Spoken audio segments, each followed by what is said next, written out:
What's happening with it? This is Slink Johnson, a.k.a. Black Jesus, your Lord and Savior, and you're listening to the Red Rock Podcast Network. How you love that? You are listening to the Red Rock Podcast Network, featuring Pod of Thrones and the Shiznit. Look, this is for my old heads, young G's, etc. Dino Red said he loves the intellect. Yes, he never hesitates. I can rap whatever, bro. I'm only in first gear and still weighing heavy. Living in the cold world full of that nonsense. Drug heads, teen moms, day-to-day violence. Fiends at the corner, panhandle for bottles. 12-year-olds running around with pistols and hollows. Fuck my conscience, but still I do. I know right from wrong, but my decisions is stupid. My generation is crazy, and the media proof. Ignorance is bliss, and we is illy influenced. And that's why I'm here. Old soul kicking brand new flavor in your ear. Rapper of the year. This is the Red Rock Podcast Network. From Red Rock Studios in Los Angeles, California, this is the Shiznit. Now, put your hands together for the Shiznit. Welcome back to another episode of the Shiznit Show. I'm your boy. I'm your host, Dino Red, and I have with me, as always, my ride or dies, Miss Dejan Monique. What's up, world? It's your girl. And she's retarded. I haven't did that in a while. I thought I'd bring you back. The man, the myth, the legend, Mr. Pip Lilly. We ain't got no more time. No. Time to play the outro. From all of our crew to listeners like you, thanks again for tuning in to another episode of the Shiznit. And Y'all ain't right. Y'all is not right. Y'all are not right. Y'all are not right. I've been cutting y'all's break. This is the first time I brought it back.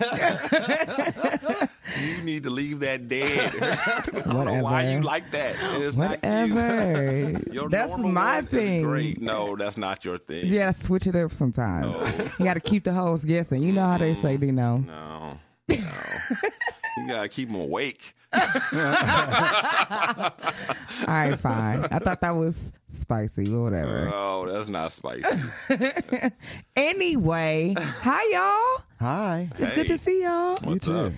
I just want to say I'm jealous right now. Of Why? what? Because Casper is sitting right here, he quiet as a church mouse and minding his own business. As a matter of fact, I turned around, forgot he was there. He scared the shit out of me. It's like, and Jack showed his royal ass when he was here. So yeah, Even though I'm Jack was feeling- hyper, I like having the dogs in the studio. Yeah, I know. It's something that Casper he's- definitely has been, guys, a good energy right Yes, now. he does. Casper's here because he's actually going through a little something. He was traumatized, and the pop-up storm kind of got him. Oh, See, normally, because Casper's an outside dog, right?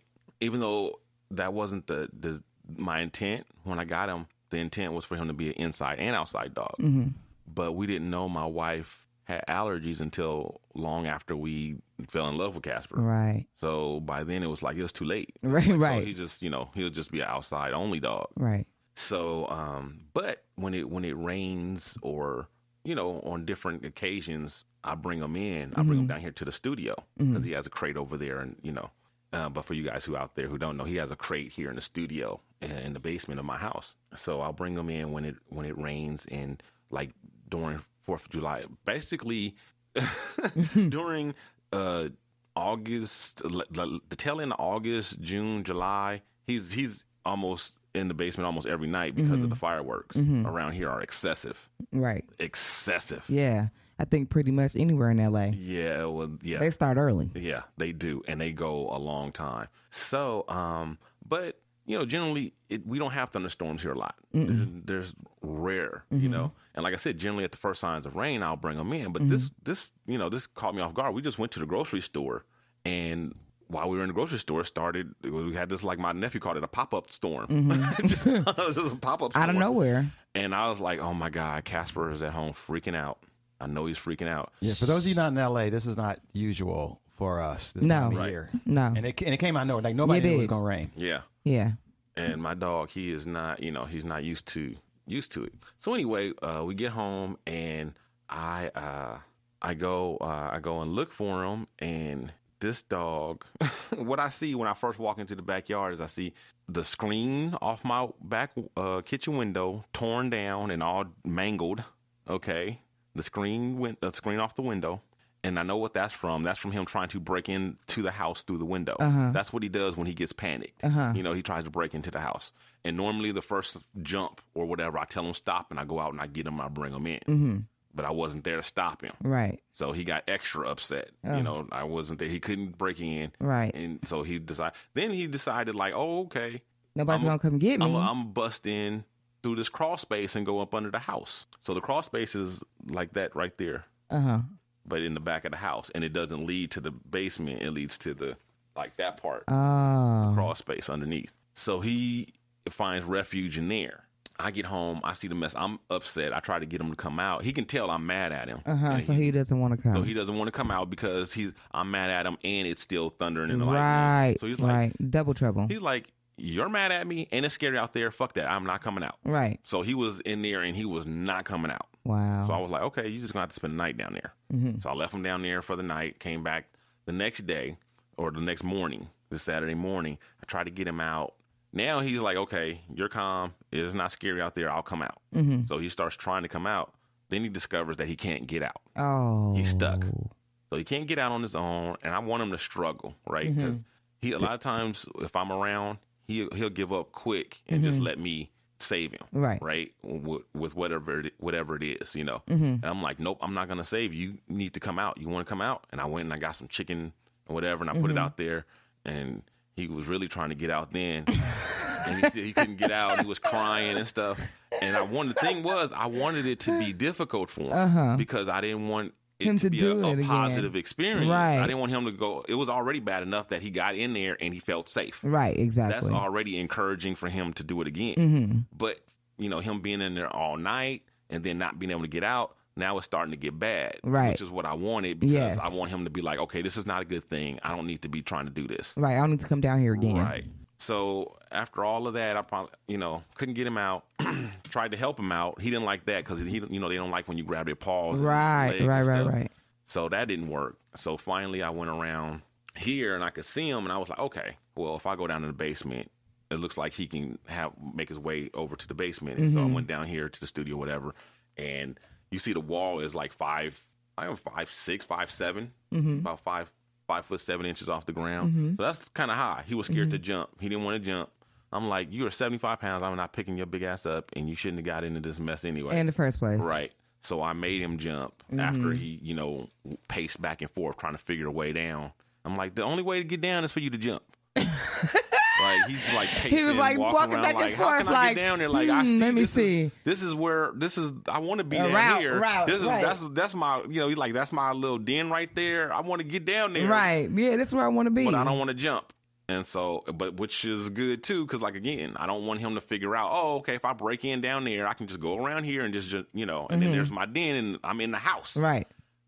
So I made him jump down, and once I did, then I took him outside and everything, and we went to the movies, and when we came back, he was just like not himself. My nerves. His ears was back. His tail wasn't wagging. He was licking his lips constantly, which is all signs of stress. All those are signs of stress. I fed him. The only thing he had to eat since Friday was a few chicken bones and whatever, and I put his food out there with some more chicken, which is one of his favorites, chicken bone. He didn't eat it. He just sat there and just looked at me. He wasn't licking on me. He wasn't trying to follow me around. He was just standing there, just like kind of dazed. I was like, okay, he's like traumatized or something. Yeah. So I was like, okay, it'd be good to like, bring him down here and hang out with us. Right. So you people who out there who have pets, I did some research and I was like, what can you do to help your pet? Especially your dogs, when you have thunderstorms, it freaks them out, fireworks and things, whatever. I found a little 1 minute, like a 1.5 minute little clip with a few little tips. I don't know how well they'll help. I haven't tried them yet. I will probably try some of them, but I'm gonna figure something out to try to help him through. Yeah. These situations. Jack's badass. So when at the end of the show, I think I'll go ahead and play it because I don't have it queued up now, but I think I'll play it at the end of the show. So after the credits, stay tuned and you'll hear like a little 1.5 minute video about how to help your your dogs through Oh, thunderstorms. that's what's up. You know, I love the pets, and that is the only living in the city in an urban environment. Dogs are really the only kind of animals I ever really want to see. Maybe a colorful bird from time to time. Right. The rest of nature, fuck you. I don't like cats either. This morning on my way here, I was waiting at the bus stop. I saw a hawk sweep down Sunset Boulevard, pick a rat up off the street. Came to the tree that was that was right next to the bus stop, dropped the rat to the ground, killed it. And there was another hawk that was with it, and they were like, back and forth to each other. And I'm standing at the bus stop. I'm like, it was like The Sopranos. They're like, oh my God, nigga, you need to move because we doing our thing right now. So this is a true story. Right, right. I walked just a few blocks because I'm waiting on the bus. I'm not gonna leave. So I walked just to the corner away from the bus stop and away from the tree where they were at. They descended on down that rat and got to town. Yeah. It was like The Sopranos. It's like you don't see nothing. We just got some business to take care of here. It's not pretty. You want to be part of this? We warned you. It's like Wild Kingdom. You like it's like The Sopranos. It's like The Sopranos. It's some gangster shit. They went to got the rat. They dropped it from the tree. They was hawking at me like you need to move. You need to move. Some shit's about to happen here. It's going down. Some hawk stuff. I'm not about that life. I'm telling you. Yes, me either. Me and Jack, we be walking. If we hear a shake in the bushes, we out. We been in the block. Don't stop. So that's why Casper's here. I figured it'd be good for him to be around some people and just to get him back to his normal self. Well, that's good. He's getting there, but he's still not quite 100.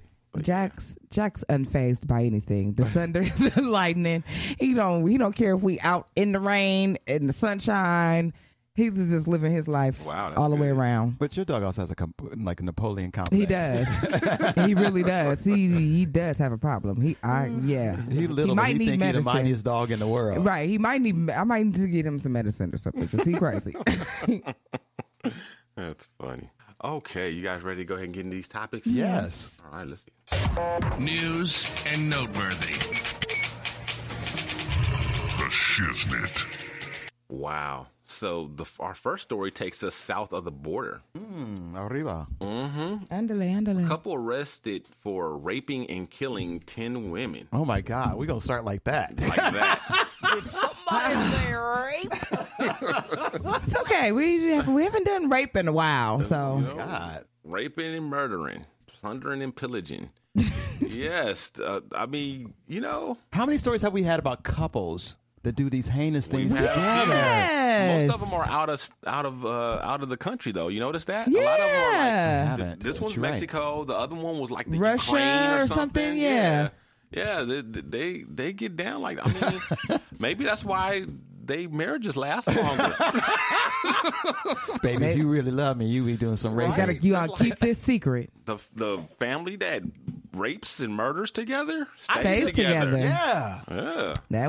That's something for your family unity. That's true. A lot of the big families, they have a lot of hidden secrets. Now that's what you call ride or die.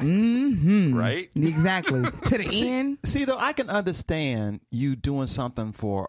I'm in a truthful, like with a relative, like somebody you know your whole life, right? And y'all and then even if like in the back of your mind it's not right, but you with this person that seems right. Right. We together. I could actually we blood. Yeah, I could actually kind of see you doing something nefarious with somebody like that. I just can't see like somebody you didn't know, you met, fell in love with, yes, have sex with, marry, whatever, and it's like, what we should do. Murder somebody. Hey, let's rape them first. That's probably what drew them together. I guess you're right. Oh my God! I guess you're right. Birds of a feather. Man, rape together. But